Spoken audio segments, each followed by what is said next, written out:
What is up, Patriots? This is O'Connor's Quick Strike, and I'm John O'Connor. Welcome, and I'm glad you're here. If you're new here, this is where we cut through the BS 3 times a week with stories the mainstream media either ignores or gets completely wrong. So, I've received a few messages recently saying that I talk too much in the intros. Most who know me likely wouldn't think that was possible. But, on your suggestion, since this podcast is for your enjoyment, at least for a few episodes, I'm going to see how it feels just jumping right into it. Let me know your thoughts on X at O'Connor's Podcast. Today is Monday, October 26th, and we've got tariffs, trade deals, and breaking news out of the South China Sea. Let's get into it. 3. Let me tell you about what happened over the weekend that perfectly shows how Donald Trump operates. President Trump raised tariffs on Canada by an additional 10%. And the reason? Ontario's government thought they could play games by running a $75 million ad campaign in the United States featuring Ronald Reagan criticizing tariffs. Ontario Premier Doug Ford decided to spend $75 million running ads across American television using audio from Reagan's 1987 radio address where he talked about the dangers of tariffs. They ran these spots on major networks, targeted Republican districts, and bought prime airtime during the World Series. Here's where it gets interesting. The Ronald Reagan Presidential Foundation came out and said Ontario misrepresented Reagan's speech. The clip was edited and taken completely out of context. When you actually listen to Reagan's full 1987 speech, he was addressing a very specific situation with Japan and semiconductors, not making a blanket statement against all tariffs. So, Ontario takes this nuanced speech from nearly 40 years ago, chops it up, and weaponizes it to try to influence American policy. And they're not just trying to sway public opinion. They're trying to influence the Supreme Court, which is scheduled to hear a case about Trump's tariff authority next month. Trump's response, Thursday night on Truth Social, and I quote, "The Ronald Reagan Foundation has just announced that Canada has fraudulently used an advertisement which is fake, featuring Ronald Reagan speaking negatively about tariffs. Based on their egregious behavior, all trade negotiations with Canada are hereby terminated. All caps, trade talks terminated, done." But here's where it even gets better. Ford announces Friday that sure, he'll pull the ad, but not until it runs during the World Series weekend. So the ad airs Friday and Saturday night. And what does Trump do? He's boarding Air Force One Saturday, heading to Asia, and reporters ask him about the ad. He says, they could have pulled it tonight. That's dirty play. But I can play dirtier than they can, you know? Then Saturday, Trump posts, Canada was caught red-handed putting up a fraudulent advertisement on Ronald Reagan's speech on tariffs. Because of their serious misrepresentation of the facts and hostile act, I'm increasing the tariff on Canada by 10% over and above what they are paying now. 10%. Just like that. Think about the math here. Ontario spent $75 million trying to influence American policy and sway the Supreme Court. But what did they get? Higher tariffs and terminated trade negotiations. That's got to be the worst return on investment in advertising history. Canadian Prime Minister Mark Carney is now in scramble mode. He's at the same summit as Trump in Malaysia, telling reporters they hope for constructive discussions. Well, Mark, maybe you should have thought about that before running attack ads during America's Fall Classic, the World Series. This is exactly how Trump operates. He doesn't play defense. You come at him, he hits back twice as hard. Ontario thought they were being clever, using Reagan's voice to undermine Trump's trade policy. What they learned is you don't play games with Donald Trump and expect to win it. 2. Now let's talk about what Trump's accomplishing while the media focuses on everything except his actual wins. He's in Malaysia right now for the summit, and he's already making deals that Biden's team spent 4 years failing to achieve. First, the big one, China. Trump and his negotiators have reached what Treasury Secretary Scott Bessent calls a substantial framework for a trade deal with Chinese President Xi. They're meeting later this week in South Korea, and according to Bessent, they've made significant progress on some of the biggest sticking points in the U.S.-China relationship. What's actually in this framework? They've reached preliminary consensus on rare earth exports, and let me tell you why that's massive.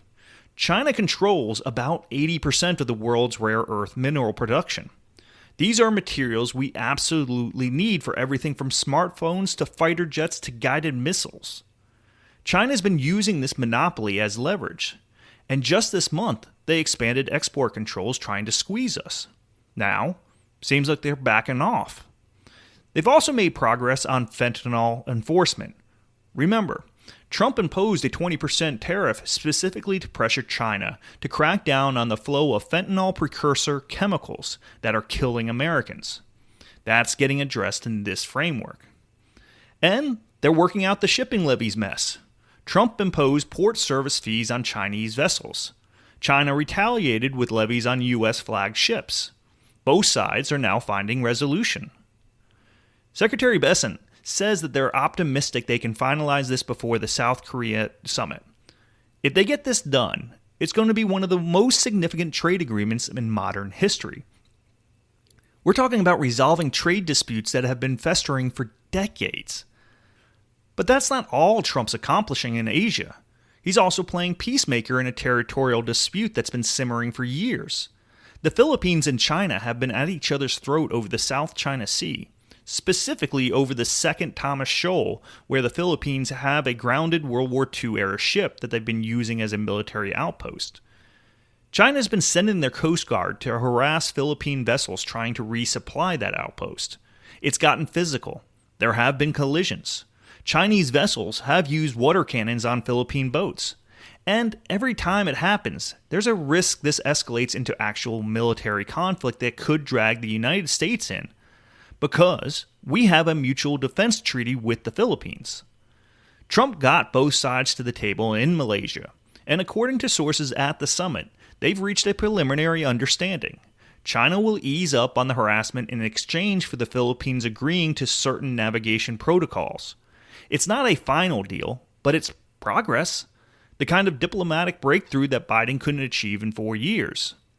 Think about what Trump's doing here. He's simultaneously negotiating with China on trade, using economic pressure to get what we need, while also facilitating peace between China and our treaty ally. That's the kind of sophisticated diplomacy that actually works. And here's the thing the media won't tell you. Trump's using tariffs exactly the way they are supposed to be used, as leverage to get better deals for American workers and American security. The tariffs aren't the end goal. They're the negotiating tool, and it seems to be working. 1. All right, now I need to hit you with some breaking news that came out yesterday, and frankly, it's deeply concerning. This is up to date at time of recording, but since this is a quickly developing story, some new news may already be out there. So, 2 U.S. Navy aircraft from the USS Nimitz crashed in the South China Sea in 2 separate incidents just 30 minutes apart. Here's exactly what happened. At 2:45 p.m. local time yesterday, an MH-60R Sea Hawk helicopter from the USS Nimitz went down during routine operations. Search and rescue teams recovered all 3 crew members safely.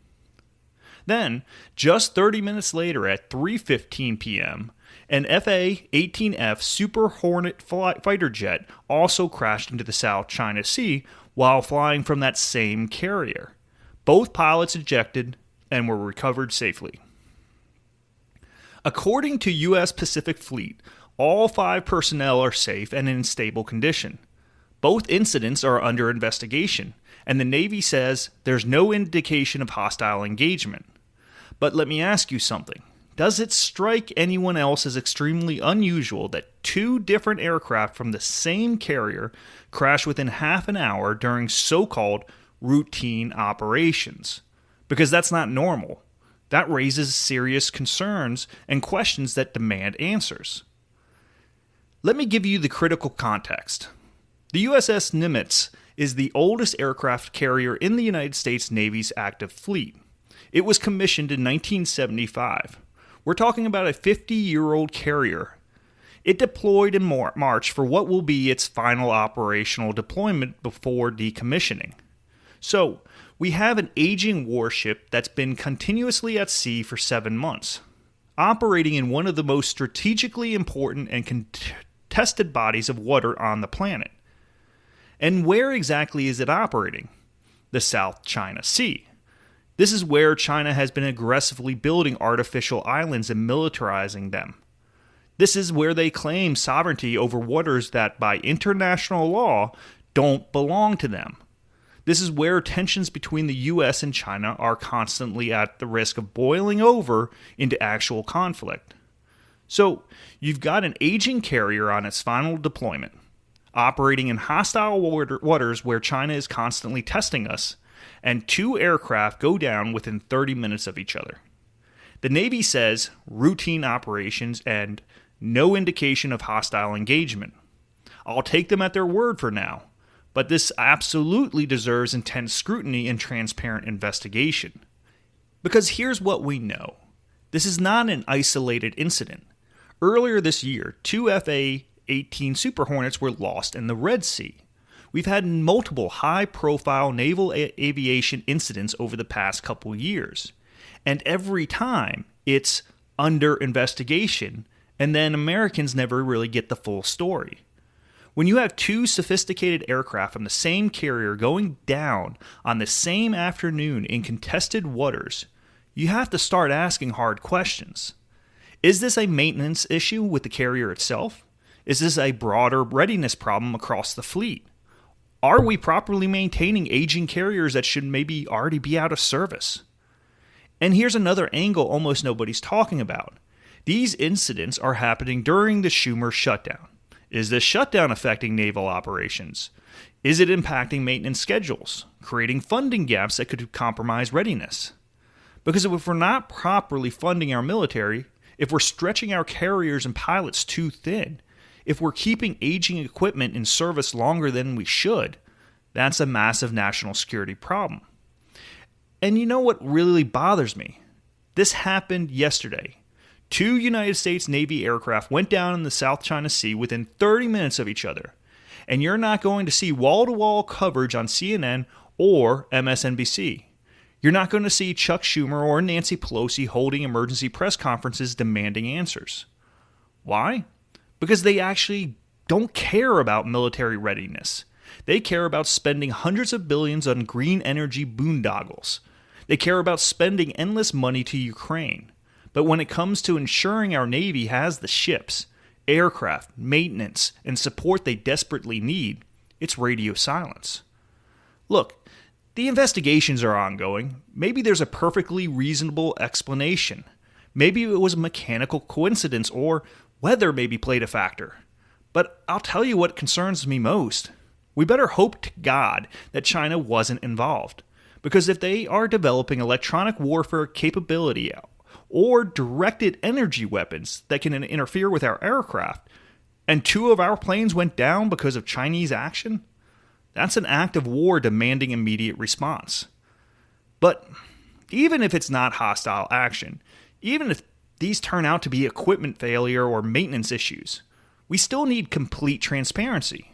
We have aircraft carriers operating in dangerous contested waters all around the world.